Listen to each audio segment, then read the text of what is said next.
నేను మెయిన్గా అసలు వీసోర్స్ ఎందుకు అప్రోచ్ అవ్వాలి? ఇన్ని కన్సల్టెన్సీస్ వచ్చాయి కదా మార్కెట్లో మాస్టర్స్ చేసేవి. నేను వీసోర్స్కి ఎందుకు అప్రోచ్ అవ్వాలి అసలు? వై ఓన్లీ వీసోర్స్ అని అడిగితే మేడం ఒకటే point, వీసోర్స్ will fully concentrate on student scholarships. మేము మెజారిటీ సెక్షన్లో ఉన్న చాలా యూనివర్సిటీస్ వరకు కూడాను £6,000 వరకు మేము స్కాలర్షిప్స్ అప్లై చేస్తాం. చాలా యూనివర్సిటీస్ వరకు మా వీసోర్స్ ఆఫీసెస్ లో డైరెక్ట్ గా బ్యాంక్ ఎంప్లాయీస్ వచ్చి కూర్చుంటారు మా ఆఫీస్ లో.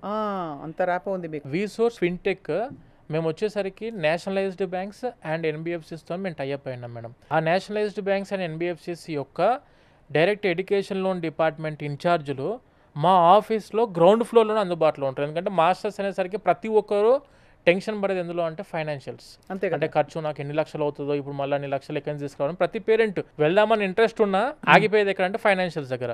ఆ ఫైనాన్షియల్స్ కి మా ఆఫీస్ లో ఫస్ట్ స్టెప్ మొదటి అడుగుతోటే మేము ఇచ్చే ఆన్సర్ ఏంటంటే ఎడ్యుకేషన్ లోన్, దానికి సంబంధించిన bank employees, official bank employees, వీసోర్స్ వాళ్ళు కాదు ఎవరు, అఫీషియల్ బ్యాంక్ ఎంప్లాయీస్ వచ్చి కూర్చుంటారు. ఇక్కడే మీకు లోన్ ఎవాల్యుయేషన్ జరిగిద్ది అండ్ ఇక్కడే మీకు మా వీసోర్స్ ఆఫీస్ లోనే మీకు లోన్ అప్రూవల్ అవుద్ది. వీసోర్స్ ఆఫీస్ నుంచే మీకు డిస్బర్స్మెంట్ కూడా అవుద్ది బ్యాంక్ నుంచి.